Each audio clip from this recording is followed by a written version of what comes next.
ఈ వారమంతయు మీ యొక్క సజీవమైన రెక్కల చోటున మమ్మల్ని కాపాడి వారంలో మొదటి దినమున మిమ్ములను ఆరాధించడానికి చేరి ఇంతవరకు కీర్తనలతో స్తుతించినాం తండ్రి. మా బలహీనతలను మీరు జ్ఞాపకం చేసుకుని క్షేమమును అనుగ్రహిస్తూ మీ కృపాసనం యొద్ద విరిగి నలిగిన హృదయాలతో మేము ఇలాగ చేరుటకు మీరు మాకు ఇచ్చినటువంటి మీ మహాకృపను బట్టి కృతజ్ఞతలు.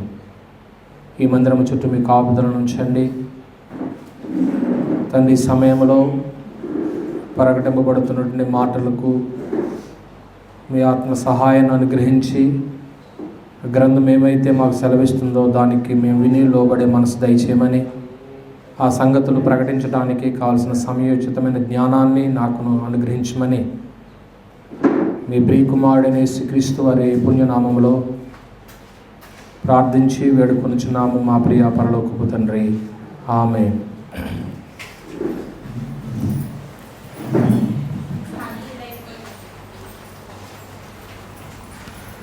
దేవునికి స్తోత్రాలు. ఆరాధికులుగా చేరొచ్చినటువంటి దేవుని బిడ్డలైన మీ అందరికీ ప్రభు పేరిట వందనాలు తెలియజేస్తూ, ప్రియమైన దేవుని బిడ్డలారా, ఈరోజు మనము ఆలోచన చేయబోయేటువంటి లేక తెలుసుకోబోయేటువంటి పాఠం ఏమన్నట్లయితే,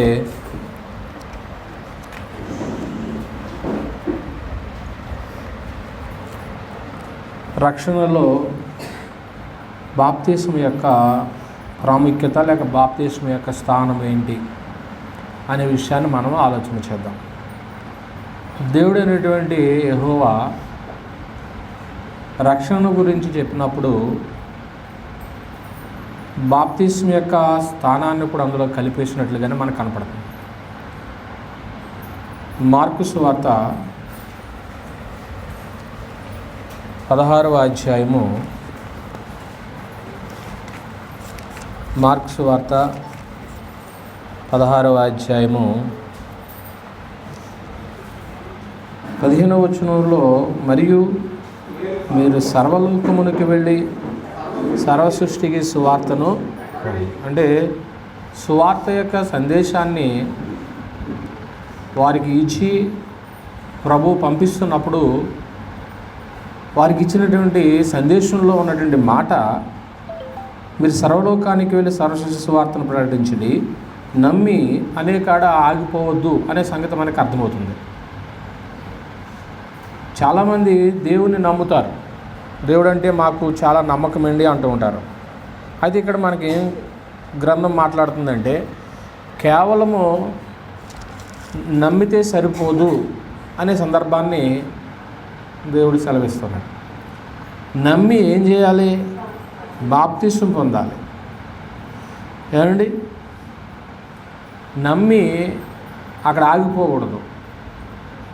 నమ్మి బాప్తిస్మం పొందాలి. ఈ వాక్యం కూడా రాశారు, నమ్మి బాప్తిస్మం పొందినవాడు రక్షించబడు, నమ్మని వానికి. ఇది వచ్చిన వాళ్ళు ప్రతి ఒక్కరూ కూడా, ఇందులో తక్కువ వాక్యాలు ఉన్నాయి కాబట్టి ప్రతి వాక్యం చదువుకోవాలి మనం. అండి, దేవుని మాటలు కదా, అవే మనతో మాట్లాడుతూ ఉంటాయి. కనుక ఈరోజు మనం ఏం ఆలోచన చేస్తున్నామంటే, రక్షణలో బాప్తిస్మం యొక్క స్థానం ఏంటి? ఆయన నమ్మిన వ్యక్తులకి ఆయన ఏం సెలవిచ్చాడు అంటే, నమ్మిన తర్వాత ఒక వ్యక్తి ఏం పొందాలన్నాడు? నమ్మి బాప్తిస్మం పొందిన వాడు రక్షించబడు. అంటే బాప్తిస్మం అనేటువంటిది రక్షణలో ఒక భాగమేనా? ఆ మాటను బట్టి అంటే రక్షణకి దేన్ని యాడ్ చేశాడు? బాప్తిస్మం. అంటే ఒక వ్యక్తి రక్షించబడాలి అంటే నేను కేవలం నమ్మాను అంటే మాత్రం సరిపోదు. ఆ వ్యక్తి ఖచ్చితంగా నమ్మిన తర్వాత ఏం చేయాలి? బాప్తిస్మం పొందాలి. అలా బాప్తిస్మం పొందినప్పుడే ఆ వ్యక్తి ఏం చేయబడతాడంటే రక్షించబడతాడు. అయితే కొందరు ఈ బాప్తిసాన్ని ఏం చేశారు అంటే చులకన చేశారు. నీటిలోకి వెళ్ళి పొందితేనే అంత రక్షించబడతారా? నీళ్ళకి అంత పవర్ ఉన్నదా? కనుక బాప్తిసం అనేటువంటిది దాన్ని రూపాలు మార్చి ఏం చేశారంటే చిలకరింపు చేసినా పర్వాలేదు, ఏదో కొన్ని నీళ్లు చెంబుతోనో ఒక మగ్గుతోనో నీళ్లు తెచ్చి ఒక వ్యక్తిని నిలబెట్టి యాజకుడో లేకపోతే దైవజనుడో కొద్దిగా చిలకరింపు చేసి నెత్తి మీద కానీ నీళ్లు జిల్లి ఇది బాప్తిస్మే అనేటువంటి స్థితికి కూడా తీసుకొచ్చారు. అలా చిలకరింపు బాప్తిస్మం పొందినటువంటి వాళ్ళు అనేక మంది మనకు కనపడతారు. అంటే బాప్తిస్మం యొక్క ప్రాముఖ్యత కానీ బాప్తిస్మంకు ఉన్నటువంటి పూర్తి అర్థాన్ని కానీ తెలియకపోతే అటువంటి పరిస్థితే. వాస్తవానికి ఆ చిలకరింపు బాప్తిస్మం ఇచ్చేటువంటి వారికి కూడా ఇది బాప్తిస్మం కాదనే సంగతి తెలుసు. అసలు బాప్తిస్మం యొక్క పదానికి మూలంలోకి వెళ్ళి మనం ఆలోచన చేస్తే బాప్తిజం అనేటువంటి గ్రీకు పదాన్ని నుంచి పాతిపెట్టుట, ముంచుట, సమాధి చేయుట. మనం ఎప్పుడన్నా ఏదైనా సమాధి కార్యక్రమం వెళ్ళామనుకోండి, సేవకుడు కార్యక్రమం చేస్తాడు. అదేంటి, ఏదైనా సేవకుడే కదా చేసేది. సేవకుడు చేస్తాడు లేదా సేవకురాలు చేస్తారు. మ్యాక్సిమం ఎక్కువ శాతం సేవకుడే చేస్తాడు. లేని పక్షంలో కాన్ఫర్ట్ పొజిషన్లో అయితే వారు సంఘస్థులు చేసుకుంటూ ఉంటారు, అది వేరే సమాచారం. వెళ్ళినప్పుడు బాక్స్ తీసుకెళ్ళి, డెడ్ బాడీ అందులో ఉంది, బాక్స్ తీసుకెళ్ళి అక్కడ నేల మీద పెట్టేసి తండ్రి యొక్క కుమారుని పరిశుద్ధాత్మ నామమున భూస్థాపనం చేస్తాను మొన్న వేసేసి వచ్చాను అనుకోండి, అది సమాధి కార్యక్రమం అవుద్దా? నా మాట అర్థం అవ్వలేదనుకోండి. మీకు ఏం చేయాలి? వెళ్ళాలి, గుంట తవ్వించాలి, పెట్టి అందులో పెట్టాలి, మళ్ళీ మన్నుతో ఏం చేయాలి? పూడ్చాలి. పూడ్చిన తర్వాత అప్పుడు పూర్తిగా ఏం చేసినట్లు? సమాధి చేసినట్లు. అలా కాదనుకోండి, ఏంటి ఇతను చేసే కార్యక్రమం ఏంటి అసలు ఇది అని అంటారు. అందువల్ల బాప్తిస్మం అనేటువంటి దానికి పూర్తిగా పాతిపెట్టుట, సమాధి చేయుట అనేటువంటి అర్థం గ్రంథం తెలియజేస్తుంది అన్నమాట అండి. ఏమండి? రోమిలికి రాసిన పత్రిక 6వ అధ్యాయము, రోమిలికి రాసిన పత్రిక 6వ అధ్యాయము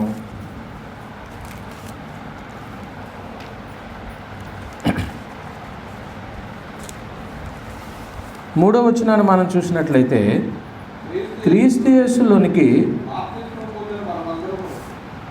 బాప్తిస్మం పొందిన మనం అందరమును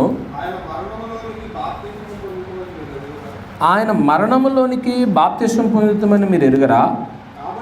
కాబట్టి తండ్రి మహిమ వలన క్రీస్తు మృతుల నుండి ఎలాగూ లేపబడినో అలాగే మనమును నూతన జీవం పొందిన వారమే నడుచుకున్నట్లు మనం బాప్తిస్మం వలన మరణములో పాలు పొందుటకే ఆయనతో కూడా ఏం చేయబెట్టబడుతుంది అనే సంగతి కనపడుతుంది.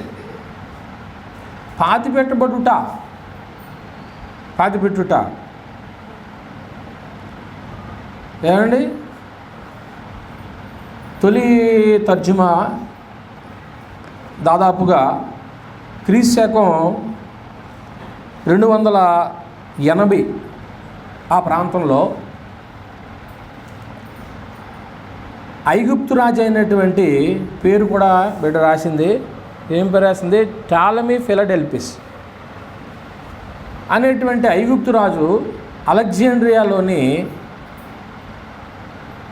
ఆ ఐగుప్తు రాజు క్రీస్తు శకం 280లో సెప్టుజెంట్ అంటాం. మీరు ఎప్పుడన్నా బైబిల్లో ఎవరైనా మీరు ప్రసంగాలు విన్నప్పుడు కానీ లేకపోతే ఏదైనా రచనలు మీరు చదివినప్పుడు కానీ సెప్టుజెంట్ అనేటువంటి పదం మీకు కనపడుతూ ఉంటుంది. ఈ సెప్టుజెంట్ అంటే అర్థం ఏంటంటే దాన్ని గ్రీకులో LXX అంటారు. అంటే గ్రీక్ అంకెలకి అది అలా లెక్కెడతారు.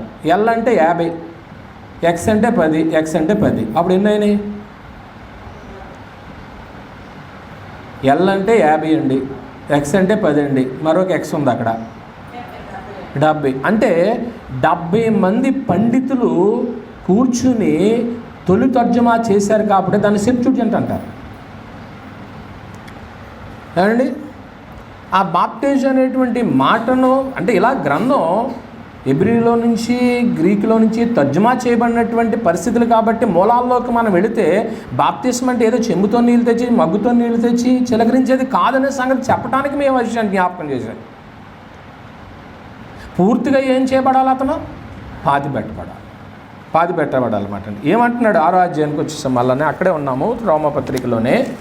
రోమపత్రిక 6వ అధ్యాయం 3వ వచనంలో ఏమంటున్నాడంటే, క్రీస్తు యేసులోనికి బాప్తిస్మం పొందిన మనమందరము, అంటే బాప్తిస్మం అనేటువంటిది పాతి పెట్టబడే కార్యక్రమం. అదొకటి మనకి తేటగా కనపడుతుంది. ఒక వ్యక్తిని ఎప్పుడు పాతి పెడతారు? పూర్తిగా ఆ వ్యక్తి ఏమవ్వాలి? చనిపోయినప్పుడే కదా పాతి పెట్టేది. ఇప్పుడు ఇది మనసులో పెట్టుకుని క్రీస్తుని గురించినటువంటి చరిత్ర వాస్తవాలు ఒక 3 సంగతులు మనం ఆలోచన చేయాలి. క్రీస్తు ప్రభు యొక్క చరిత్ర వాస్తవాలు ఏంటన్నట్లయితే, మొట్టమొదటిగా ఆయన మన పాపముల నిమిత్తము చనిపోయారు. రెండోది చరిత్ర వాస్తవం ఏంటంటే, ఆయన చనిపోయిన తర్వాత ఏం చేయబడ్డాడు? సమాధి చేయబడ్డాడు. మూడవది చరిత్ర వాస్తవం ఏంటంటే, తిరిగి ఆయన ఏం చేయబడ్డాడు? 3వ దినాన లేపబడ్డాడు. 3 సంగతులు. ఒకటి, ఆయన మన పాపముల నిమిత్తం ఏమయ్యారన్నాడు? చనిపోయి ఉన్నాడు. రెండవది సమాధి చేయబడ్డాడు. మూడవది తిరిగి. ఈ 3 ఈ చరిత్ర వాస్తవాలు మన జీవిత వాస్తవాలై ఉండాలి. ఇవి మన జీవిత వాస్తవాలై ఉండాలి. ఇది నా జీవితంలో జరిగిందా లేదా, నీ జీవితంలో జరిగిందా లేదా అనేది ఎవరికి వాళ్ళమే ప్రశ్నించుకోవలసినటువంటి విషయం అటండి. నేను బాప్తిస్మం ముందు ఈ 3 సంగతులు కూడా నేను నెరవేర్చానా? ఏమండి, ఈ వారము మరొక వారం కూడా ఇంచుమించు ఈ రక్షణకు సంబంధించినటువంటి కొద్ది నూతన జన్మ పొందినటువంటి వారిని కొంచెం బలపరిచే కార్యక్రమాల్లో ఈ సంగతులు బోధించడానికే సిద్ధపడ్డాను. అందువల్ల మీరు జాగ్రత్తగా ఆలోచించండి. వారు మాత్రమే కాదు, గతంలో రక్షించబడినటువంటి వారు కూడా ఆలోచన చేయవలసిన సంగతులే. పాతి పెట్టబడుతా. అలాగే క్రీస్తుని గురించిన చరిత్ర వాస్తవాలు 3 ఎవరు కాదనటువంటి సత్యాలు అవి. ఏమండి, ఇప్పుడు ఈ 3 వాస్తవాలు కూడా ఎందులో కనపడాలి? మనకి బాప్తిస్మంలో కనపడాలి. బాప్తిస్మంలో కనపడాలి. మనం పాపముల విషయమే ఏమవ్వాలి? చనిపోవాలి. మనం పాపముల విషయమే చనిపోవాలి. రెండవది, క్రీస్తుతో పాటు ఏం చేయబడాలా? సమాధి చేయబడాలి. పూర్తిగా టోటల్గా నువ్వు చనిపోయే పాపం జీవితంలో ఇంకా నేను ఎన్నడూ పాపము చేయను అని నిర్ధారణకు వచ్చేసిన తర్వాత, లోకంతో నాకు సంబంధం లేదని అనుకున్న తర్వాత, అప్పుడు నీటిలో ఏం చేయబడాలా? నువ్వు నేను సమాధి చేయబడాలి.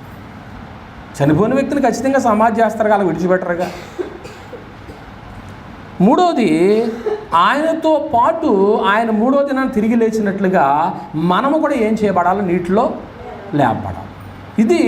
అది చరిత్ర వాస్తవాలు అయినప్పుడు ఇది మన జీవితాల్లో కూడా ఈ వాస్తవాలై ఉండాలి. బాప్తిస్మం ముందు ఇవి జరిగినాయా? ఏమండి, బాప్తిస్మం అనేటువంటిది చాలా ప్రాముఖ్యమైనటువంటిది.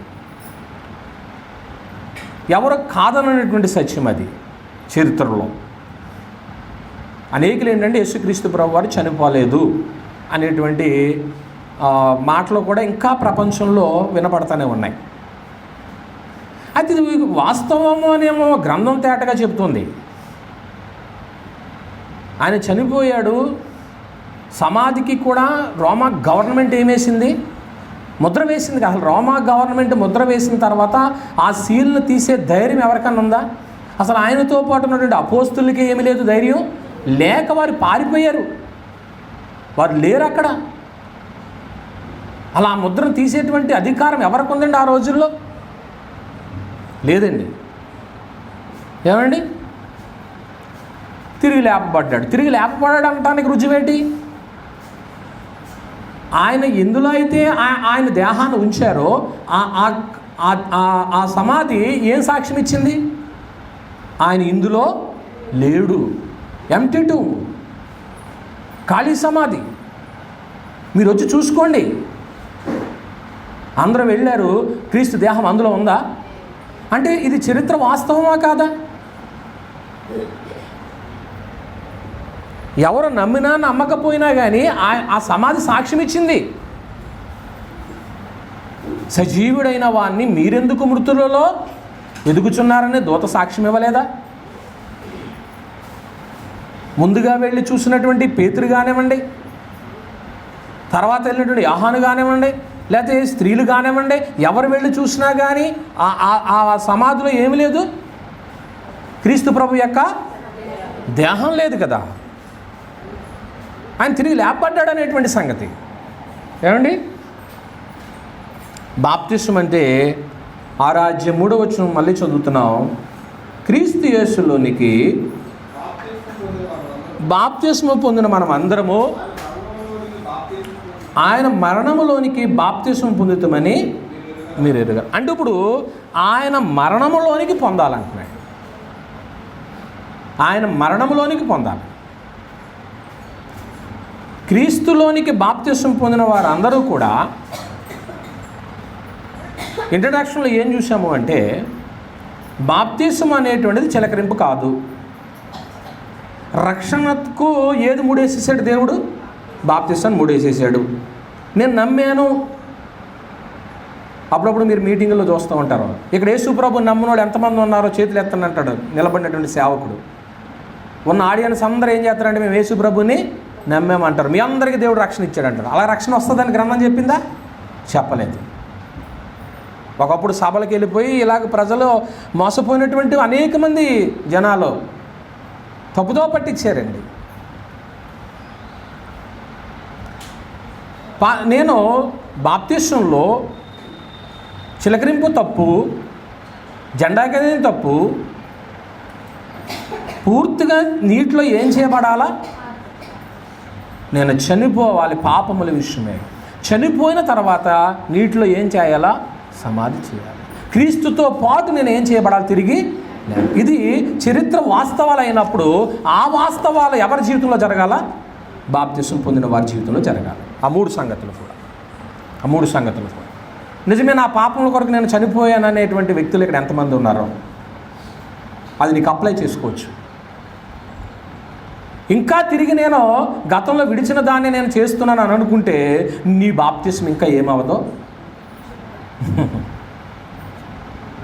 సమాధానం మీ మనసు చెప్పింది అనుకుంటున్నాను. రెండో సంగతి, నేను పూర్తిగా చనిపోయాను అన్న నిర్ధారణ అయిన తర్వాతే నా సేవకు నన్ను ఏం చేశాడు? నీటిలో సమాధి చేశాడు. మూడవది, ఆయన క్రీస్తు తిరిగి లేపబడ్డాడు కాబట్టి నేను కూడా ఏం చేయబడ్డాను? తిరిగి లేపబడ్డాను. ఇది ఎవరు కాదననేటువంటిది. అందువల్ల క్రీస్తు ప్రభు యొక్క మరణంలోనికి మనం బాప్తిస్మం పొందినప్పుడు ఆయన మరణం ఏమైతే దీవెనలు తీసుకొచ్చిందో అవన్నీ నీ సొంతం అవుతాయి, నా సొంతం అవుతాయి. ఆయన మరణము ద్వారా మానవ జాతికి ఏమైతే దీవెనలు వచ్చినాయో అవన్నీ కూడా మన సొంతం అవుతాయి. అవి మనం ఆలోచన చేయాలి. మొట్టమొదటిగా ఏం చేయబడుతుందంటే క్రీస్తు రక్తంతో తాకబడతాడు ఒక వ్యక్తి. క్రీస్తు రక్తంతో తాకబడతాడు. ఎప్పుడైతే ఆయన రక్తము నిన్ను అలా తాకిందో పాపములకు ఏం జరుగుతుంది? ప్రాయశ్చిత్తం జరుగుతుంది. ఆ రక్తము పరిశుద్ధమైంది కదా.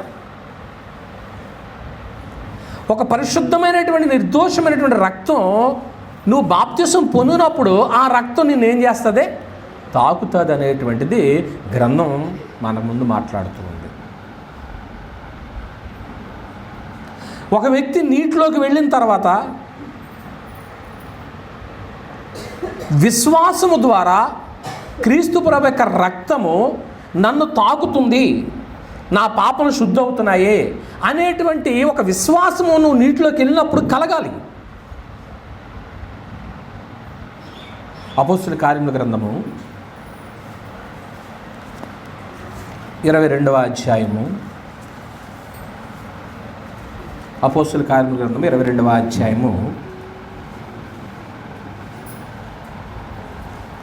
16వ వచనాన్ని మనం చూసినట్లయితే, గనుక నీవు తడవు చేయటం ఎందుకు, లేచి ఆయన నామమును బట్టి ప్రార్థన చేసి బాప్తిస్మము పొంది. ఏమర్థమైంది మీకు ఇక్కడ? బాప్తిస్మం అనేటువంటిది నీళ్లలో మనిషి క్రీస్తు రక్తముతో విశ్వాసము ద్వారా కాంటాక్ట్ అవుతాడు. అప్పుడు పాపాలు ఏం చేయబడతాయి? శుద్ధీకరించబడతాయి. అదే అక్కడ చెప్పాడు. లేచి నువ్వు ప్రార్థన చేసుకుని నువ్వు బాప్తిస్మం పొంది నీ పాపములు ఏం చెయ్యి ఉందన్నమాట. అంటే ఇప్పుడు బాప్తిస్మం పొందు ద్వారా ఒక వ్యక్తి నీటిలోకి వెళ్ళినప్పుడు క్రీస్తు రక్తంతో కాంటాక్ట్ అవుతున్నాడు. కాబట్టి అసలు ఎంత ప్రక్రియ జరుగుతుందండి ఇదంతా ఆలోచన చేసినప్పుడు మనం. ఒక బాప్తిస్మం అనేది ఒక చిన్న విషయం కాదు. ఇంకా కొన్ని సంగతులు అక్కడికి వచ్చినప్పుడు మీకు సంగతులు అర్థమవుతాయి.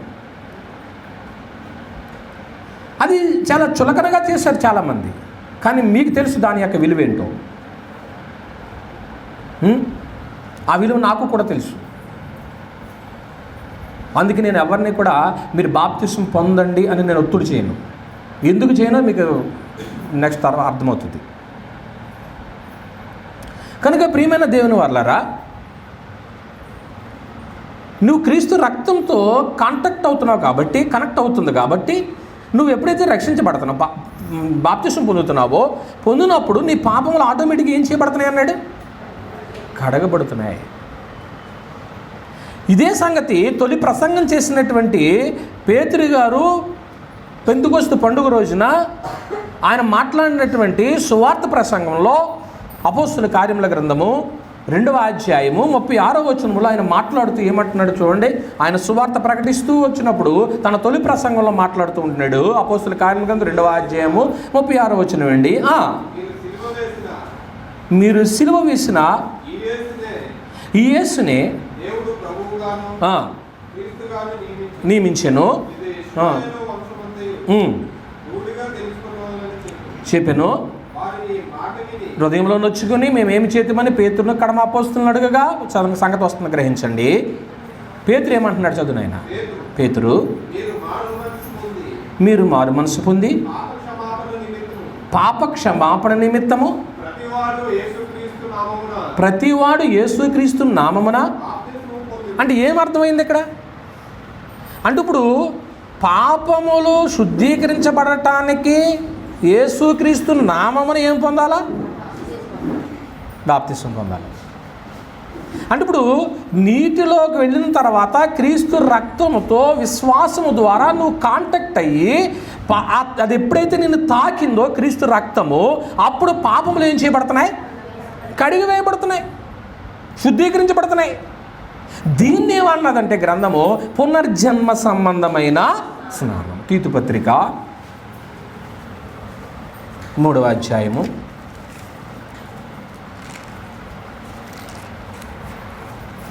4వ వచనాన్ని మనం చూద్దాము.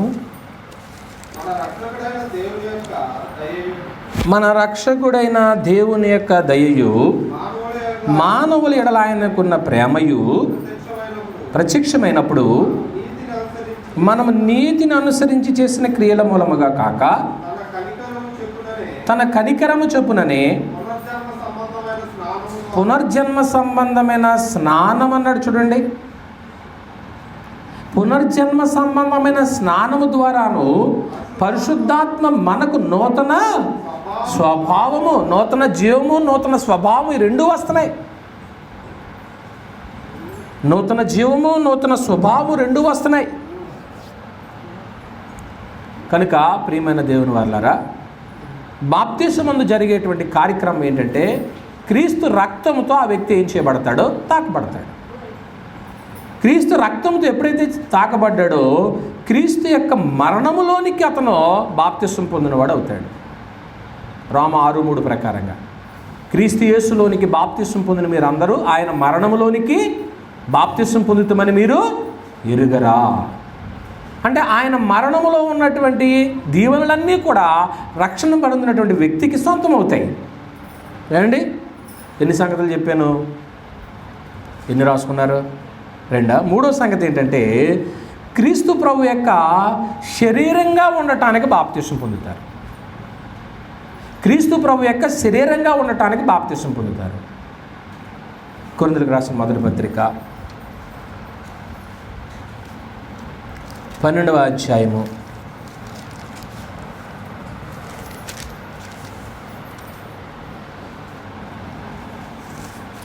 13వ వచనం. ఎలాగనగా యూదులమైనను గ్రీసు దేశస్థులమైనను దాసులమైనను స్వతంత్రులమైన మన అందరము ఒక్క శరీరములోనికి అన్నాడు. చూడండి కింద ఏం రాశాడు? ఒక్క శరీరముగా ఉండుటకు ఒక్క ఆత్మ యందే ఏం పొందితిమి? బాప్తిసం పొందితిమి అన్నాడు అన్నమాట అండి. అంటే ఒక్క శరీరంగా ఉండటానికి. ఇప్పుడు బాప్తిసం పొందిన వ్యక్తి ఎవరి శరీరం అవుతాడు? ఒక వ్యక్తి బాప్తిసం పొందనుకోండి, ఎవరి శరీరంలోనికి యాడ్ అవుతున్నారో? క్రీస్తు. నేను ఇండిపెండెంట్గా ఉంటాను, బయట ఉంటాను, ఎక్కడో ఉంటాను అంటే అప్పుడు ఈ బాప్తిసం చెల్లుబాటు అవుతుందా? లేదండి. అంటే నువ్వు క్రీస్తు శరీరంలోకి వచ్చేయాలా. ఆయన శరీరంలోకి పార్ట్ అయిపోయావు, ఒక అవయవాన్ని అయిపోయావు. నేను బయట ఉండి దేవుణ్ణి నమ్ముకుంటానండి అంటే అది గ్రంథ ప్రకారంగా చెల్లదు. ఎప్పుడైతే ఒక వ్యక్తి బాప్తిసం పొందాడో ఆ వ్యక్తి క్రీస్తు ప్రభుకి శరీరంగా ఉండటానికి పొందాడు. నువ్వు ఇంట్లో సభ్యుడు ఎప్పుడు అవుతావు? ఆ ఇంట్లో జన్మించినప్పుడు ఏమవుతావు? ఆ ఇంటి సభ్యుడు అవుతావు. నువ్వు ఇంట్లో జన్మించావు కాబట్టి క్రీస్తు ప్రభుకి శరీరంలోనికి లేక ఆయన సంఘములోనికి నువ్వు ఒక పార్ట్ అయిపోతావు, ఒక అవయవం అయిపోతావు. అలా ఉండటానికి నువ్వు రక్షించబడ్డావు, దానికి అంగీకరించి అడుగు వేశావు. ఆ 12వ అధ్యాయం అంతా ఆ సందర్భం మాట్లాడతాడు కదండి. ఎన్ని చెప్పాను? 4వది ఏంటంటే క్రీస్తును ధరించుకుంటాడు ఒక వ్యక్తి. బాప్తిసం పొందిన తర్వాత ఎవరిని ధరించుకుంటారండి? క్రీస్తును ధరించుకుంటారు. గలతీయులకు రాసిన పత్రిక 3వ అధ్యాయము, గలతీయులకు రాసిన పత్రిక 3:26 వచనం. యేసుక్రీస్తునందు మీరందరూ విశ్వాసం వలన దేవుని కుమారులైనారు. క్రీస్తులోనికి బాప్తిసం పొందిన మీరందరూ క్రీస్తుని ఏం చేశారంటున్నాడు? ధరించుకున్నారు. క్రీస్తును ధరించుకున్నారండి. ఒక అవయవంగా మనం ఉన్నాము. ఎప్పుడైతే క్రీస్తు శరీరంలో ఒక అవయవంగా ఉన్నావో మరోటి ఏంటన్నట్లయితే ఏమంటున్నాడంటే క్రీస్తును ఏం చేస్తామంటే మనం ధరించుకున్నాం. ఈ బాప్తిసంలో జరిగే ఈ కార్యక్రమాలన్నీ కూడా మనుషులకు అర్థం కావట్లేదు, కానీ మీకు అర్థమైంది. నేను రక్షించబడ్డాను. రక్షించబడిన తర్వాత ఇందులో ఉండాలి, క్రీస్తు శరీరంలో ఉండాలి, బయట ఉండాలా? ఎన్ని శరీరాలు ఉన్నాయి క్రీస్తుకి? ఇంకా దానికి నో ఆర్గ్యుమెంటు. బైబిల్ ఏం చెప్పిందంటే శరీరం ఒక్కటే అని అన్నప్పుడు అది అది అది సంఘం కదా, ఇది సంఘం కదా అనవలసిన అవసరతే లేదు. అసలు దాని ప్రస్తావనే లేదు బైబిల్లో. మాది దేవుని సంఘం కదా, మాది క్రీస్తుకి చెందింది కదా, అది మనకు అసలు గ్రంథం లేనిదో మనకు అనవసరం. మేము చర్చికి వెళ్తామండి, మేము ఆరాధన చేస్తామండి. అసలు నీ ఆరాధన బైబిల్ ప్రకారంగా ఉందో లేదో, నీ చర్చి బైబిల్లో ఉన్నదో లేదో ఒకసారి ఆలోచన చేసుకో. అసలు నువ్వు వెళ్ళే చర్చి పేరు బైబిల్లో ఉందా? ఏ కొండ పేరో ఏ లోయ పేరో పెట్టుకుని అది ఒక సంఘం అనుకుని ఆరాధన చేస్తుంటే అది దేవునికి చెందిన వ్యక్తి అవుతావా? నువ్వు కాదు కదా. కనుక ప్రియమైన దేవుని వర్లారా, రక్షణలో బాప్తిస్మ యొక్క స్థానం ఏంటనేది మనం ఆలోచన చేస్తూ ఉన్నాం. క్రీస్తు మరణంలోనికి మనం బాప్తిస్మ పొందుతున్నాము. శరీరంగా ఉండటానికి బాప్తిస్మ పొందుతున్నారు. క్రీస్తును ధరించుకుంటున్నారు. పుట్ ఆన్ ద క్రైస్ట్ అంటాడు. క్రీస్తును ధరించుకున్నారు. చూసిన వారందరికీ కూడా ఒంటి మీద ఎవరు కనపడాలట? ధరించుకున్నాయే కనపడతాయి. క్రీస్తులోనికి బాప్తిసం పొందిన మీరు అందరూ ఏం చేశారంటున్నారు? శరీరంగా ఆయన్ని ధరించుకున్నారు. ఒక్క శరీరమే, ఒక్క శరీరంలోనికే ఒక వ్యక్తి బాప్తిసం పొందాలి, కానీ రకరకాలైన శరీరాల్లోనికి బాప్తిసం పొందడం అనేది కాదు. నువ్వు ఎక్కడో బాప్తిసం పొందామనుకో, అది ఆయన శరీరంలోకి సంబంధించింది కాదు కదా. నేను ఫలానా చోట బాప్తిసం పొందానండి అని అంటావా? అది క్రీస్తు ప్రభు యొక్క శరీరమేనా? క్రీస్తు ప్రభు యొక్క సంఘమేనా? కానప్పుడు ఆయన శరీరంలోనికి పొందినటువంటి వ్యక్తిని కాము. ఎఫెసీయులకు రాసిన పత్రిక 4వ అధ్యాయము 4వ వచనం ప్రకారంగా శరీరం ఒక్కటే అన్నాడు చూడండి. శరీరం ఒక్కటే, అన్నీ ఒకటే 7 ఒకట్లు చెప్తాడు. ఒకటే ఏమండి? ఇప్పుడు అనేకమైన శరీరాలు ఉన్నాయనుకోండి, అనేకమైన సంఘాలు ఉన్నాయనుకోండి, అది దేవుని సంకల్పానికి సంబంధించినయా, మానవ జ్ఞానానికి సంబంధించినయా? ఇప్పుడు నాకేదో ఒక ఆలోచన పుట్టింది, రాత్రి నాకు కల్లో దేవుడు ఒక మంచి పేరు పెట్టమని చెప్పాడు అని చెప్పి పొద్దుటే వచ్చి మీకు అమ్మ మన సంఘం పేరు మార్చేద్దాం దేవుడు నాకు చెప్పాడు అని అన్నాను అనుకో, అప్పుడు మీరు అందరూ ఏమంటారా?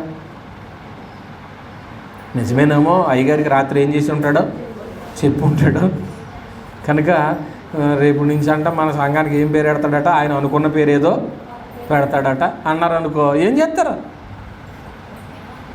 పెట్టేనంట. ఈవేళ మానవ జ్ఞానంతో లోకములో అనేకమైన శరీరాలు వెలిసినాయి. శరీరం అంటే సంఘం. అది మానవ జ్ఞానంతో వచ్చినాయి కానీ దేవుని సంకల్పానికి సంబంధించినవి అయితే కాదు. అందులోనూ ఒకవేళ బాప్తిసం పొందావు అనుకో, నీ క్రీస్తుకి సంబంధించిన వ్యక్తి కానే కావు. ఆ బాప్తిసము చలామణియే లేదు. గ్రంథం తేటగా చెప్తుంది. ప్రియమైన దేవుని వాళ్ళారా, ఏమండి? శరీరం ఒక్కటే, ఏమండి? శరీరం ఒక్కటే, శిరస్సు ఒక్కటే. ఎఫెసీయులకు రాసిన పత్రిక 1వ అధ్యాయము, వాస్తవానికైతే 20 నుంచి రావాలి కానీ 22కి వచ్చేసాము. మరియు సమస్తమును ఆయన పాదముల క్రింద ఉంచి సమస్తము పైన ఆయనను సంఘమునికి ఎలా ఉంచానన్నాడు? శిరస్సుగా ఉంచెను. ఆ సంఘము ఆయన శరీరము, ఆ సంఘము ఆయన శరీరం. ఆ సంఘం ఎవరి శరీరం? క్రీస్తుదే. నిజంగా మీరు ఎంత ధన్యులు. క్రీస్తు సంఘంలో బాప్తిసం పొందిన వాళ్ళు ఉన్నారు ఇక్కడ. అందరూ నుంచి క్రీస్తు సంఘంలో మీకు ఎంత గర్వంగా ప్రౌడ్గా ఫీల్ అవుతారు తెలుసా? శారీరకంగా ఎవరికైనా ఇబ్బందులు ఉంటాయిలేండి, కుటుంబాల సమస్యలు ఉంటాయి, అది వేరే సమాచారం. కానీ ఆత్మ సంబంధంగా నీకున్నటువంటి ఉందాతనం, నీకున్న హోదా ఎంత గొప్పదో తెలుసా? కాదని బైబిల్ ప్రకారంగా ఎవరైనా నిరూపించమానండి. నేను పొందినటువంటి బాప్తిసము పలానా ప్రదేశంలో పలానా వ్యక్తి పలానా సంఘంలోకి ఇలా నన్ను ఇచ్చారండి బాప్తిసం అని మీరు మీరు పొందిన బాప్తిసాలు చక్కగా మంచి ఫోటో కట్టించుకుని మీ ఇంట్లో పెట్టుకొని, మీ పుట్టినరోజు ఫోటో అది ఎంత సంతోషంగా ఉండాలి. మీ బైబిల్లో కనపడాలి, పుట్టిన తేదీ బైబిల్లో రాసుకోవాలి. సంవత్సరం ఏం చేయాలి? మొన్నట్లాగా కేకు ఎంత చక్కగా జరిగింది, చూడడానికి ఎంత అందంగా ఉన్నది.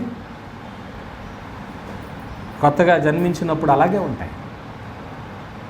నిన్న ఎవరో ఫోన్ చేసి అబ్బాయి పుట్టాడండి అన్నారు. మంచి అబ్బాయి పుట్టినోడికి ఎలా ఉంటుంది? అబ్బో, మరి అక్కడి నుంచి కేక్ పంపించబోయాను, తెస్తున్నానని కంగారు పడుకున్నాను. కనుక ప్రియమైన దేవుని వర్లారా, అబ్బాయి అయినా అమ్మాయి అయినా అక్కడ కూడా వస్తాను, సంగతి వస్తుంది. అందువల్ల ఒక్క శరీరంగా ఉండటానికి నువ్వు క్రీస్తు యేసులోనికి బాప్తిసం పొందుతున్నావు. రక్షణకు ముడివేసేసాడు దాన్ని.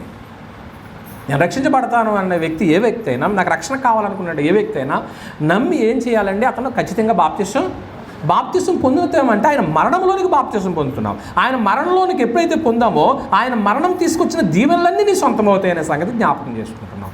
ఆయన శరీరంగా ఉండటానికి బాప్తిసం పొందుతున్నావు. ఆయనను ధరించుకునటానికి నువ్వు బాప్తిసం పొందుతున్నావు.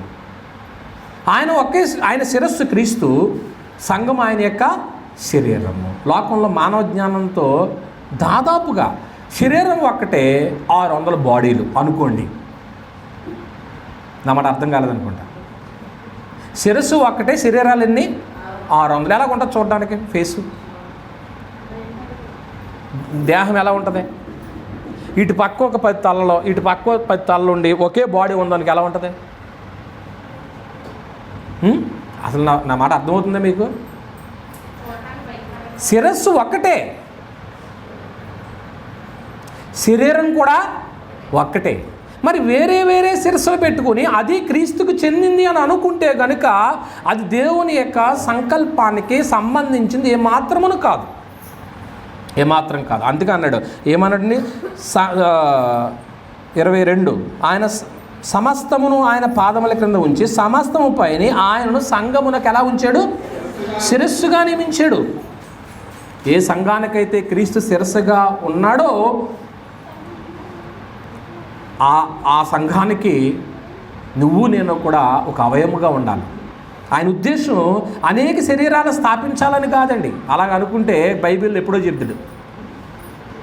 ఎక్కడ పొందినా కానీ నేను ఏదో సంఘంలోకి వెళ్తానంటే అది దేవునికి ఉద్దేశం కాదు. అక్కడ ఏమని రాయబడిందంటే ఆయనను సంఘమునకు ఎలా నియమించాడు? శిరస్సుగా నియమించాడు. శిరస్సు ఒకటే, ఆ సంఘము ఆయన శరీరం. ఏ సంఘానికైతే క్రీస్తు శిరస్సుగా ఉన్నాడో ఆ క్రీస్తు అనేక శరీరాలు స్థాపించటానికి రాలేదు ఆయన. ఆ పాయింట్ మీరు గుర్తుపెట్టుకోండి. ఏ సంఘానికైతే ఆయన శిరస్సుగా ఉన్నాడో ఆ శిరస్సు అయిన క్రీస్తు అనేక శరీరాలని అనేక సంఘాలని స్థాపించాలనేటువంటి ఉద్దేశంతో ప్రభు ఈ లోకానికి రాలేదు. ఒకటే శిరస్సు, ఒకటే శరీరం. ఆ శరీరంలో అవయముగా ఉండటానికి నువ్వు రక్షణ పొందావు. ఆ శరీరంలో ఒక పార్ట్గా ఉండటానికి నువ్వు బాప్తిస్మం పొందావు.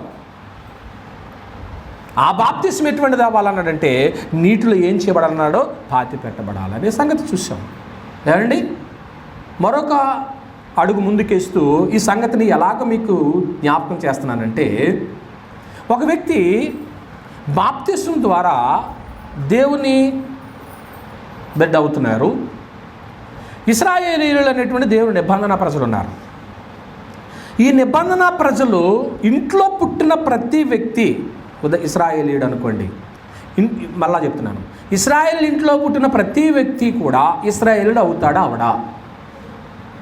నా పాయింట్ అర్థం అవ్వలేదు మీకు. ఇశ్రాయేల్ ఇంట్లో పుట్టిన ప్రతి వ్యక్తి కూడా ఇశ్రాయేలుడు అవుతాడా అవడా? మళ్ళీ ఇశ్రాయేల్ ఇంట్లో పుట్టినటువంటి ప్రతి బిడ్డ కూడా ఇశ్రాయేలుడు అవుతాడా అవడా? ఇశ్రాయేలుడు కానే కాడు. ఎందుకంటే నీవు ఇశ్రాయేలీయుడుగా దేవుని బిడ్డగా నీకు ఐడెంటిఫికేషన్ రావాలంటే కనుక 8వ దినాన్ని ఏం చేయబడాలా? సున్నతి చేయబడాలి. నువ్వు ఇంట్లోకి వచ్చినంత మాత్రాన, చర్చిలోకి వచ్చినంత మాత్రాన, ప్రార్థన చేసినంత మాత్రాన, దేవుని ఆలయానికి వెళ్ళి కానుకలు ఇచ్చినంత మాత్రాన, పాటలు పాడినంత మాత్రాన, లేఖనాలు చదివినంత మాత్రాన నీవు దేవుని కుమారుడిగా కుమార్తెగా స్వీకరించబడినటువంటి వాస్తవం అందులో కనపడుతుంది కదా. 8వ దినాన్ని సర్కంసిషన్ చేస్తారు. వాళ్ళకి గోప్యంగా చర్మాన్ని కత్తిరిస్తారు. కత్తిరించిన వ్యక్తి ఎప్పుడు ఎందులోకి చేర్చబడతాడు? అతను ఫ్యామిలీ మెంబర్ అవుతాడు, అతని ఇంట్లోకి చేర్చబడతాడు. మరి ఈనాడు కూడా నువ్వు బాప్తిస్మందు నీకు కూడా సున్నతి చేయబడాలగా. బాప్తిస్మందు కూడా సున్నతి చేయబడాలనే గ్రంథం మాట్లాడుతుంది కదా కొలస్సీలకు రాసిన పత్రికలో. కొలస్సీలకు రాసిన పత్రిక 2వ అధ్యాయము 11. మీరును అది సంగతి. ఇది సున్నతేనట. క్రీస్తు సున్నతి యందు శరీరేచ్ఛలతో కూడిన స్వభావమును విసర్జించి ఆయన యందు చేతులతో చేయబడిన సున్నతి పొందితిరి. ఏమండి, ఇది కూడా బాప్తిస్మే, ఇది సున్నతే. వాళ్ళకి 8వ దినాన్ని ఎలాగైతే వారి కత్తిరింపు చేస్తారో, ఇప్పుడు క్రీస్తులోనికి వచ్చినటువంటి వ్యక్తి కూడా వారి పాపపు జీవితాన్ని అంతటిని ఏం చేసుకోవాలా? కత్తిరించబడాలి. పాత స్వభావాన్ని అంతటిని కూడా కత్తిరించేసేయాలి. అలా కత్తిరించిన వ్యక్తి, అలా సున్నతి చేయబడినటువంటి వ్యక్తిగా అప్పుడు ఆ వ్యక్తి ఎవరింట్లోకి చేర్చబడతాడండి? దేవుని ఇంట్లోనికి చేర్చబడతాడు. దేవుని ఇంట్లోకి చేర్చబడతాడు. ఏమండి, శరీరేచ్ఛలతో కూడినటువంటి వాటన్నిటిని కూడా కత్తిరించాలి. ఇక్కడ ఒక విషయాన్ని మనం జ్ఞాపకం చేసుకోవచ్చు, ఇందాక నేను అన్న సంగతే. ఇప్పుడు ఇశ్రాయేలీలు అనేటువంటి వ్యక్తి, ఇంట్లో పుట్టినటువంటి ప్రతి వ్యక్తి కూడా ఏం కాడని చెప్పుకున్నారు? ఇశ్రాయేలుడు కాడు. ఎప్పుడు ఇశ్రాయేలుడు అవుతున్నారో? సున్నతి. అది కేవలము ఎవరికి మాత్రమే చెందుతుంది? పురుషులకు మాత్రమే. అది పురుషులకు మాత్రమే. కానీ ఈ సున్నతి ఏం చేయబడుతుంది అయితే ఇది స్త్రీ పురుషులకు సంబంధించింది. ఈ బాప్తిస్మం అనేటువంటిది అది కేవలము ఆ రోజు ఆ సర్కంసిషన్ అనేటువంటిది అది ఇశ్రాయేలుకి సంబంధించిందే కానీ ఈవేళ స్త్రీ పురుషులందరికీ సంబంధించి ఆ రోజు పురుషులు మాత్రమే కూర్చోవాలి దేవాలయంలో, స్త్రీలకు అవకాశం లేదు. ఈవేళ పురుషులు స్త్రీలు కూర్చుని ఆరాధన చేస్తూ ఉన్నారు. ఇది ఈ యొక్క చూడండి, క్రీస్తు మరణముతో వచ్చిన దీవెనలన్నీ మన సొంతం అవుతున్నాయి. ఇంటికాడ కూర్చోవచ్చు హాయిగా ఆ రోజు అయితే, కానీ ఈ రోజు కూర్చోడానికి ఉందా? స్త్రీ పురుషులు చేంజ్ చేయాలి. తండ్రిని ఏం చేయాలండి? ఆరాధన చేయాలండి, ఆరాధన చేయాలి. పురుషుడు వేరుగా స్త్రీలు వేరుగా లేదండి, వారు కలిసి ఆరాధన చేయవలసిన అవసరం ఉంది. క్రీస్తు ప్రభుతో కలిసి కూర్చుని ఆరాధన చేయవలసిన అవసరం ఉంది. అందువల్ల మనకి ఏమర్థమవుతుందంటే సున్నతిలో జరగబడేటువంటి కార్యక్రమము ఇప్పుడు మళ్ళీ చదువుతున్నారు 11వ వచనము.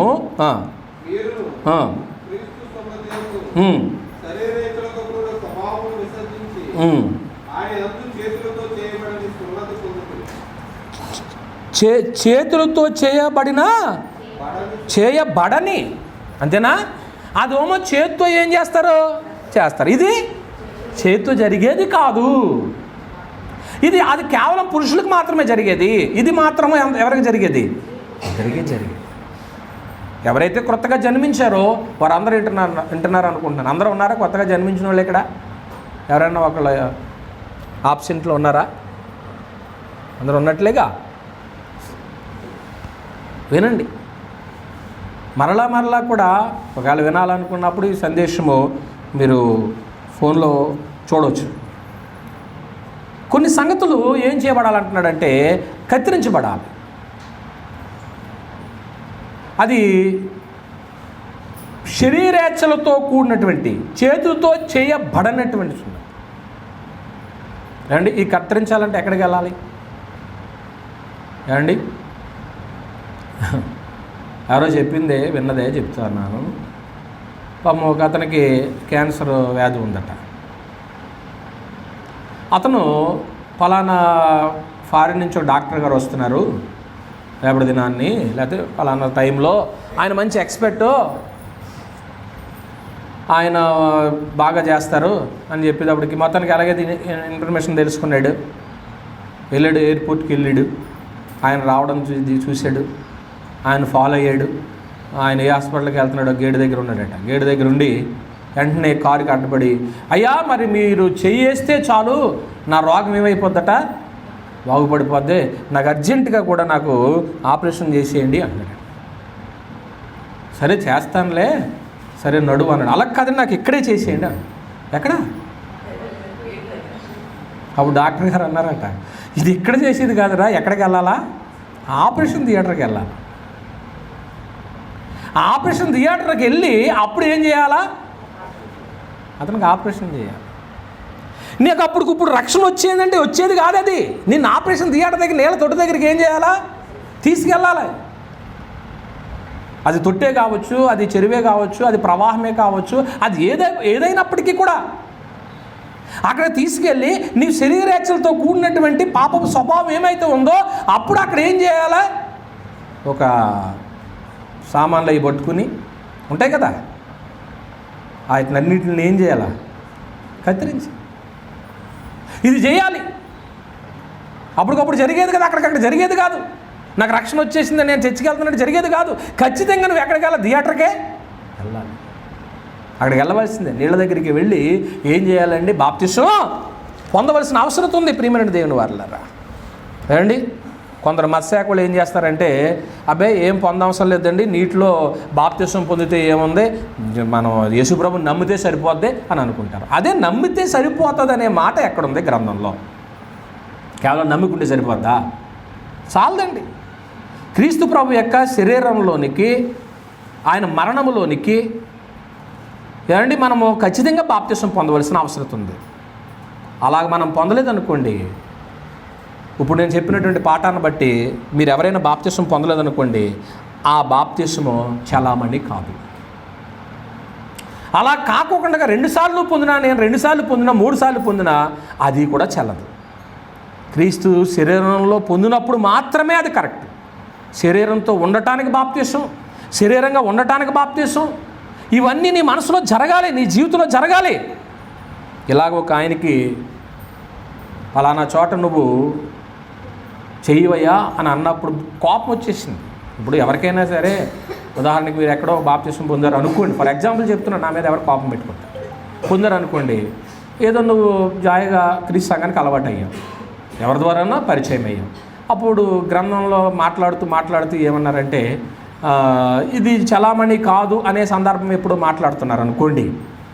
ఇలాగ మాట్లాడుతూ ఉన్నప్పుడు సడన్గా నీకేమొచ్చేయచ్చు, ఏంటి నేను పెద్ద బిల్డింగ్ ఉన్నటువంటి చర్చిలో ఏం తీసుకున్నానో బాప్తీసం తీసుకున్నాను, ఒక పెద్ద అంగి అయ్యగారు నాకు ఏమి ఇచ్చారు, బాప్తీసం ఇచ్చారు, అదైనా బైబిల్ ఎక్కడి నుంచో వచ్చి నాకు బాప్తీసం ఇచ్చారు, కానీ ఈయనేమంటున్నారు ఇది చలామణి కాదంటున్నారు అని కోపం వస్తుంది ఒక్కొక్కసారి. ఒక వ్యక్తికి అలా కోపం వచ్చింది కదా. పైగా అతను ఎవరండి, సైన్యాధిపతి, అతని చేతిలో సిరియా సైన్యమే ఉంది. అప్పుడు ఏమన్నాడు, అయ్యా అంటున్నాడు, ఆ మాట బాగుంటుంది, మా దేశంలో అబానాయను ఫర్ఫారును అయినటువంటి నదులు లేవా, ఆ నదులలో నేను పొంది శుద్ధుడను కాలేనా. రాజుల 2వ గ్రంథం 5వ అధ్యాయము, రాజుల 2వ గ్రంథము 5వ అధ్యాయము, రాజుల 2వ గ్రంథము 5వ అధ్యాయము వచనం చూస్తాను, 12వ వచనం. దమస్కు నదులైన అబనాయును ఫర్ఫరును ఇశ్రాయేల్ దేశంలో నదులన్నిటికంటే శ్రేష్టమైనవి కావా. ఇతను వచ్చింది ఏ దేశానికి, ఇశ్రాయేల్ దేశానికి వచ్చాడు, సిరియా దేశం నుంచి. అతను ఏమంటున్నాడో తెలుసా, ప్రవక్త చెప్పాడు ఏమని, అయ్యా నీ రోగం పోవాలంటే యొర్దాను నదిలోనికి వెళ్ళి ఎన్ని మార్లు మునుగు, 7 మార్లు మునుగు. యొర్దాను నదిలోకి వెళ్ళి 7 మార్లు మునగమన్నాడు. 7 మార్లు మునిగిన తర్వాత నీ దేహము బాగుపడతాయి. వెంటనే ఏమొచ్చేసిందని అతనికి కోపం వచ్చిందా, రౌద్రుడై. ఎన్నో వచ్చును అండి, 12 చివరిలో ఉందా. స్నానము చేసి శుద్ధి నొందలేదని అనుకుని రౌద్రుడే తిరిగి, అయితే అతని దాసుల్లో ఒకడు వచ్చి, నాయనా ఆ ప్రవక్త ఏదైనా ఒక గొప్ప కార్యము చేయమని నియమించినడా నీవు చేయకుందవా, అయితే స్నానము చేసి శుద్ధుడవు కమ్మని మాట దానికంటే మేలు కాదా అని చెప్పినప్పుడు అతడు పోయి దైవజనుడు చెప్పినట్లు యొర్దాను నదిలో 7 మార్లు మునగగా అతని దేహము పసిపిల్ల దేహం వలెనై అతడు శుద్ధుడై. అంటే ఇప్పుడు దైవజనుడు మాట విన్నాడా లేదా, ముందు విన్నాడా, కోపం వచ్చింది. ఒకసారి బాప్తిస్ము చలామణి అయ్యే బాప్తిస్ము మాత్రమే పొందండి, చెల్లుబాటు అయ్యే బాప్తిస్ము మాత్రమే పొందండి అని అన్నాం అనుకోండి, ఒకవేళ కోపం వచ్చింది అనుకోండి, అప్పుడు నష్టపోయేది ఎవరండి, దైవజనుడా పొందనవారే. రేపొద్దుట సడన్గా ఒకవేళ యేసుక్రీస్తు ప్రభువారు ప్రత్యక్షమైనప్పుడు ఇదిగో నువ్వు అనేక పర్యాయాలు హెచ్చరించబడ్డావు, కానీ ఆ రోజు నువ్వు నెగ్లెక్ట్ చేసావు, ఈ రోజు నువ్వు తప్పించుకుంటానికి అవకాశం లేదని నరకమున అగ్ని ఆరదు పురుగు చావదు అనేటువంటి ప్రదేశానికి వెళ్ళమన్నాడు అనుకోండి, అప్పుడు మన పరిస్థితి ఏమైపోద్దండి. కనుక ప్రియమైన దేవుని వారలారా, బాప్తిసం పొందమన్నప్పుడు కోపం రావాల్సిన అవసరతే లేదు. ఏనండి, చక్కగా రక్షణ పొందాడు, బాప్తిసం పొందాడు, ఏనండి, తన దేహం శుద్ధి అయిపోయింది, 7 పర్యాయాలు ప్రవక్త మాట విన్నాడా లేదండి. అంటే ఇక్కడ ఒక మాట మనం జ్ఞాపకం చేసుకుని ముగింపుకు వస్తాం. ఏంటంటే ఈ సైన్యాధిపతి మాట విషయంలో ఒకటి తీసుకోవచ్చు మనం. అతను మా ఆలోచన ఏముందంటే, నీళ్లలో పొందితే ఏ విధమైనటువంటి స్వస్థత నాకు, నిజానికి నీళ్ళలో లేదు, కానీ ఎవరి మాటలో ఉంది, ఎలీషా మాట, దైవజనుడి మాటలో ఉంది. ముగింపుగా నేను ఏం చెప్పాలనుకుంటున్నానంటే, ప్రభువైన యేసుక్రీస్తు ప్రభువారు ఆయన గ్రేట్ కమిషన్ ఇస్తూ శిష్యులకు బోధిస్తూ ఆయన ఏమన్నాడంటే, మీరు సర్వలోకానికి వెళ్ళి సర్వ సృష్టికి సువార్తను ప్రకటించిన తర్వాత తండ్రి యొక్కయు కుమారుని యొక్కయు పరిశుద్ధాత్మకు నామములోనికి వారికి ఏమివ్వండి, బాప్తిస్మం ఇవ్వండి. సువార్త ప్రకటించిన తర్వాత వాళ్ళకి ఇలాగివ్వాలి మీరు బాప్తిస్మం. మత్తయి సువార్త 28వ అధ్యాయం. మత్తయి సువార్త 28వ అధ్యాయము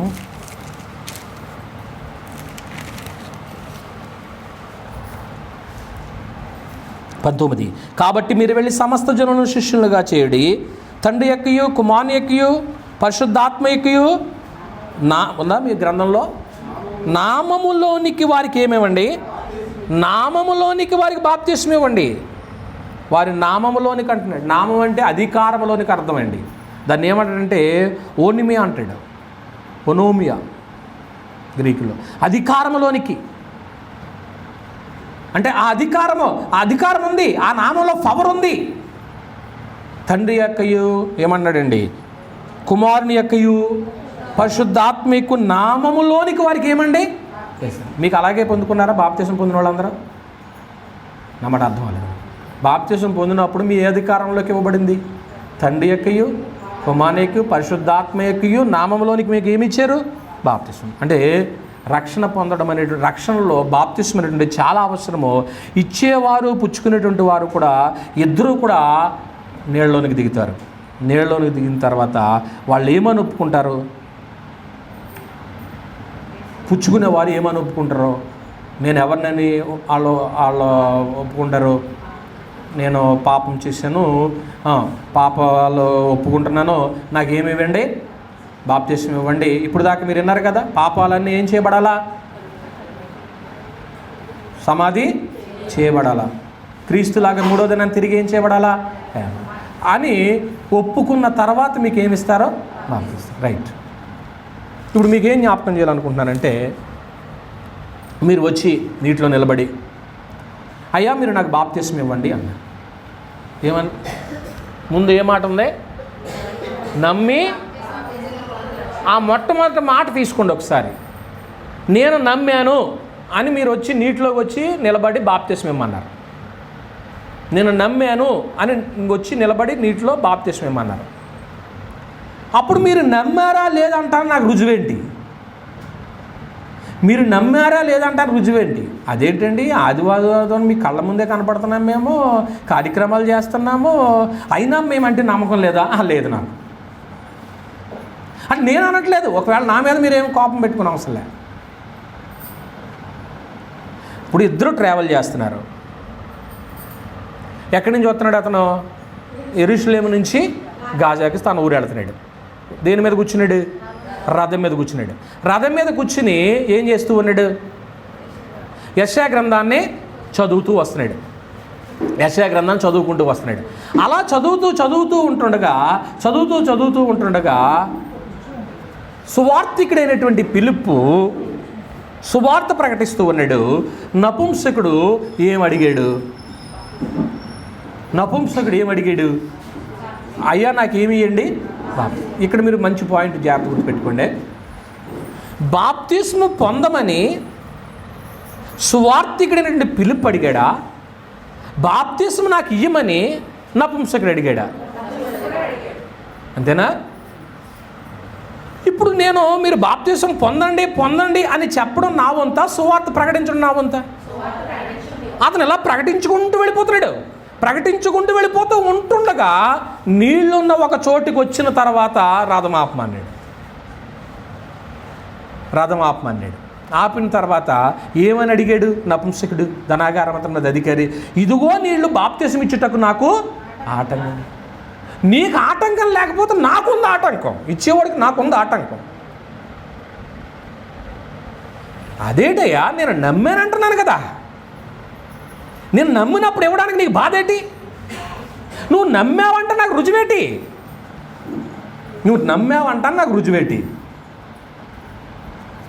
అపోస్తలుల కార్యముల గ్రంథము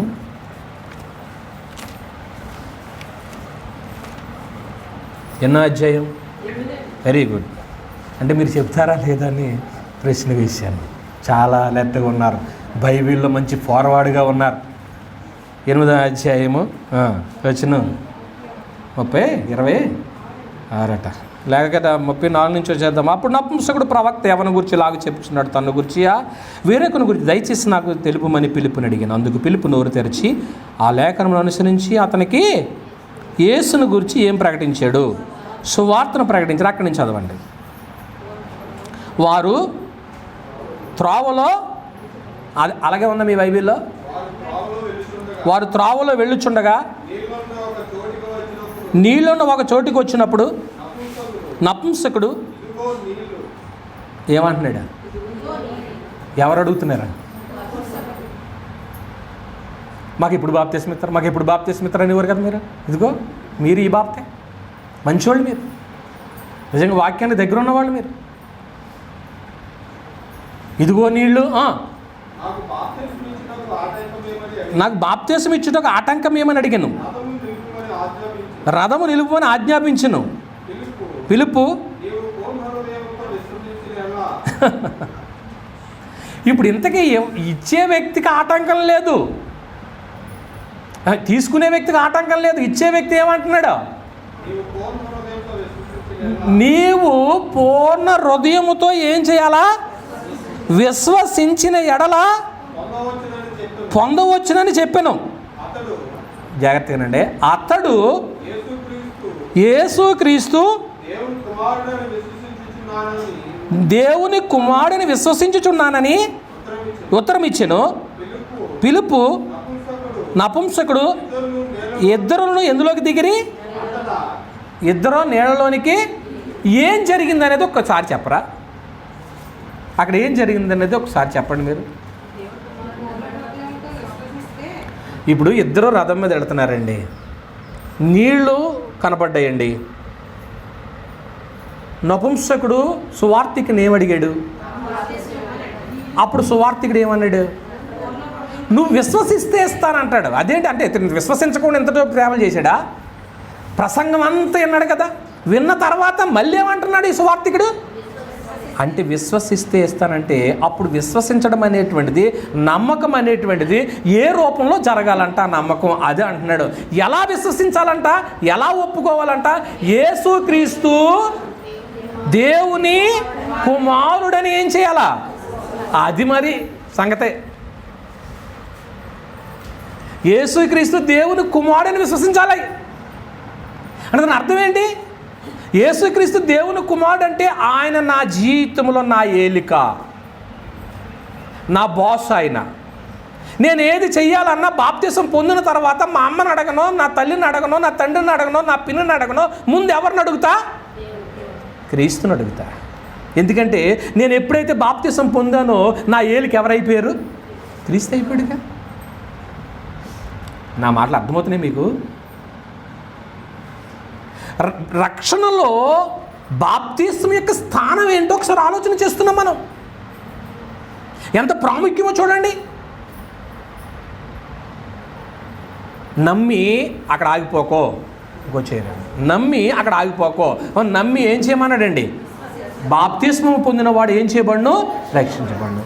అనేక మందికి ఈ బాప్తిస్మం విషయంలో సరైనటువంటి అవగాహన లేక కొందరు చిలకరింపు చేస్తూ ఉన్నారు. కానీ బాప్తిస్మం అనేటువంటి మూలాల్లోకి మనం వెళితే గ్రీకుల్లో చెప్పాను మీకు.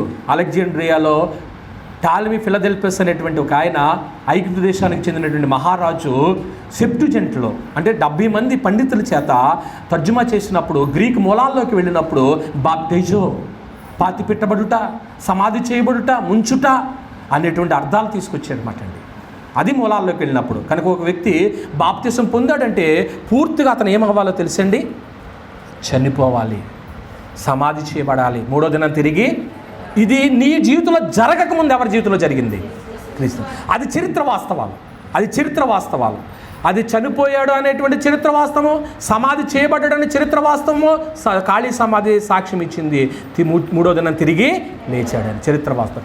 ఈ చరిత్ర వాస్తవాలు నీ జీవిత వాస్తవాలై ఉండాలి, నీ జీవిత వాస్తవాలై ఉండాలి. నేను నా పాపముల కొరకు చనిపోయాను, నేను నా పాపముల విషయమే సమాధి చేయబడ్డాను, నేను 3వ దినాన్ని నా ప్రభుతో పాటు ఏం చేశాను? తిరిగి. క్రీస్తు మరణం తీసుకొచ్చినటువంటి దీవెనలన్నీ నీ సొంతం అవుతున్నాయి. ఎప్పుడైతే ఒక వ్యక్తి బాప్తిసం పొందుతాడో మొట్టమొదటిగా ఆయన జరిగేది ఏంటంటే, ఆ నీటిలోకి వెళ్ళినప్పుడు క్రీస్తు రక్తం అతను ఏం చేస్తుంది? తాగుతుంది. క్రీస్తు రక్తం అతను తాగుతుంది. నీళ్ళలో ఏముందని అనొద్దు, నువ్వు నీళ్ళలోకి వెళ్ళిన తర్వాత ఒక మనిషి విశ్వాసము ద్వారా క్రీస్తు రక్తంతో అతను తాకబడుతున్నాడు కాబట్టి అక్కడ పాప క్షమాపణ. ఇదే మాట తొలి ప్రసంగంలో పేతురు గారు చెప్పాడు. మీరు మారు మనసు పొంది ప్రతి వాడు పాప క్షమాపణ నిమిత్తం యేసుక్రీస్తు నామమున ఏం పొందండి? బాప్తిసం పొందండి. అప్పుడు మీరు పరిశుద్ధాత్మ వరం బాప్తిసం, పరిశుద్ధాత్మ బాప్తిసం వేరే సమాచారం, అది వేరే పాఠంలో మనం నేర్చుకోవచ్చు. కనుక ప్రియమైన దేవుని వర్లారా, ఎప్పుడైతే ఒక వ్యక్తి బాప్తిసం పొందాడో ఆ బాప్తిసంలో జరిగేటువంటి కార్యక్రమము రెండో సంగతి మనం ఏం చేసుకున్నామంటే, ఆయన మరణంలోకి పొందుతున్నామో, ఆయన శరీరంగా ఉండటానికి శరీరాలు ఎన్ని ఉంటాయి? ఒకటే శరీరంలో పొందుతున్నామో ఆయన ధరించుకుంటున్నామని చెప్పుకున్నాము, క్రీస్తును ధరించుకుంటున్నామని చెప్పుకున్నాము. అంత మాత్రం కాదు, ఇశ్రాయేలు ఇంట్లో పుట్టిన ప్రతి వ్యక్తి కూడా ఎవరి బిడ్డ కాడు? ఇశ్రాయేలు. మరి ఇశ్రాయేలుడు అవ్వాలంటే ఏం జరగాల? ఇప్పుడు నువ్వు క్రీస్తు ప్రభు యొక్క రాజ్యంలో ఒక బిడ్డ కావాలంటే ఏం జరగాల? సున్నతి జరగాలి. ఆ సున్నతి ఎలాగంటే చేతితో చేయబడని సున్నతి. ఆనాడు వాళ్ళ గోప్యంగా చర్మాన్ని కత్తిరించారు. ఈవేళ పాపపు స్వభావాన్ని, పాపపు క్రియలన్నింటినీ కూడా ఆపరేషన్ థియేటర్లో ఆ నీటి దగ్గర నీకు కత్తిరిస్తారండి. అది కత్తిరించిన తర్వాత ఆ వ్యక్తి బాప్తిసం పొందుతాడు. అలా బాప్తిసం పొందమన్నప్పుడు నీకు ఒకవేళ కోపం వచ్చినా కానీ దేవుని సంకల్పం ప్రకారం పొందాలి. ధర్మశాస్త్రంలో ఒక వ్యక్తిని జ్ఞాపకం చేసుకున్నాం, పాత నిబంధనలో ఒక వ్యక్తిని జ్ఞాపకం చేసుకున్నాం. సిరియా సైన్యం అతని చేతిలో ఉంది, కానీ అతనికి ఏమీ లేదు. స్వస్థత, నీ దగ్గర ఐశ్వర్యం ఉండొచ్చు, నీ దగ్గర జ్ఞానం ఉండొచ్చు, నీ దగ్గర అంగబలం ఉండొచ్చు, ధనబలం ఉండొచ్చు, వగైరా ఏదైనా ఉండొచ్చు, కానీ నీవు క్రీస్తు ప్రభు యొక్క శరీరంలోనికి పాప క్షమాపణ నిమిత్తం బాప్తిసం పొందకపోతే అది చెల్లుబాటు కానే కాదు, నిత్య జీవానికి పొందలేవు. ఎప్పుడైతే దైవజనుడు చెప్పిన తర్వాత 7 పర్యాయాలు ఏం చేశాడు? నీటిలో మునిగాడు. పసిపిల్ల దేహం వల్ల అయిపోయింది. అలాగూ స్వస్థత పడి వెళ్ళాడు మాట అండి. ఒక వ్యక్తి నీటిలోకి వచ్చిన తర్వాత క్రీస్తు చెప్పాడు, గేట్ కమిషన్ ఇచ్చాడు, మీరు సర్వలోకానికి వెళ్ళి సర్వ సృష్టికి సువార్తను ప్రకటించండి, తండ్రి యొక్క కుమారునికి పరిశుద్ధాత్మక నామములోనికి అన్నాడు. అంటే ఆయన అధికారంలోనికి బాప్తిసం ఇవ్వండి అన్నాడు. అధికారంలోనికి బాప్తిసం ఇచ్చినప్పుడు ఆయన చెప్పాడు మాట అండి, ఒక వ్యక్తి బాప్తిసం పొందడానికి వచ్చినప్పుడు నువ్వు నిజంగా దేవుని నమ్మావంటానికి ఒకటి ఒప్పుకోవాలా. ఏంటంటే యేసు దేవుని. ఇంకో మాట ఇక్కడ అడిగి నేను ప్రార్థన చేస్తాను. యేసు ప్రభు నా దేవుడండి, బాప్తిసం ఇవ్వండి అంటావా? నిన్ను పక్కన పెడతా. యేసు ప్రభు అండి, పాపాలు క్షమించడానికి వచ్చాడండి అంటావా? కాసేపు పక్కన పెడతా. స్వయంగా నిలబడి యేసు దేవుని కుమారుడండి అని ఒప్పుకున్నావా? వెంటనే పాప క్షమాపణ నీకేమిస్తా. అలా ఒప్పుకొని నువ్వు బాప్తిసం పొందితే నువ్వు రక్షించబడిన వ్యక్తివి. అలా కాకపోతే నీ బాప్తిసం చలామణి కాదు. దాన్ని సరి చేసుకో. ఈ మాటలు హెచ్చరించుకుంటూ ఇంతటితో ముస్లిం అందరికీ వందనాలండి. కళ్ళు మూసుకోండి, ప్రార్థన చేసుకుందాము. పరమందు ఆశీర్వదించిన తండ్రి, యేసుక్రీస్తు నా ప్రభు అని నోటితో ఒప్పుకుని ఆయన మృతుల నుండి లేపబడి ఉన్నాడని, తండ్రి లేపి ఉన్నాడని, ఆయన దేవుని కుమారుడిని విశ్వసించిన వ్యక్తులు ఇక్కడ ఎందరైతే ఉన్నారో వారందరూ కూడా బాప్తిసం పొంది వారి రక్షణ జీవితంలో బాప్తిసం యొక్క స్థానం ఏంటి? ఒక వ్యక్తి రక్షణ పొందాలంటే ఖచ్చితంగా బాప్తిసం అవసరమే. ఆ బాప్తిసంలో జరిగే దీవెనలు ఏంటి? ఆ బాప్తిసంలో జరిగే కార్యక్రమాలు ఏంటి అనే సంగతులు కొన్ని ఆలోచన చేస్తాం తండ్రి. ఈ మాటలు నీరు కట్టి ఫలింపచేయండి ఆయన. యేసు దేవుని కుమారుడు, ఆయన నా ఏలిక, నా అధికారం అంతటికీ ఆయనే సమస్తం, నాదేదున్నా ఆయన చేతిలో పెట్టా, ఆయన చెప్పినట్లే నేను చేస్తాను అనే ఆలోచన ప్రతి ఒక్కరికి దయచేయమని, ఇంకెవరైతే రక్షణ పొందలేదో అట్టి ఆలోచన దయచేయమని, మిగతా సమ్మేళికరంగా మార్చమని, ఇంకెవరైతే రక్షణ పొందినటువంటి వారి జీవితాల్లో ఆ అనుభవం తీసుకొచ్చే మనసు దయచేయమని మా ప్రభువు యేసుక్రీస్తు వారి పేరటి ప్రార్థన అడుగుచున్నాను పరమ తండ్రి. ఆమేన్.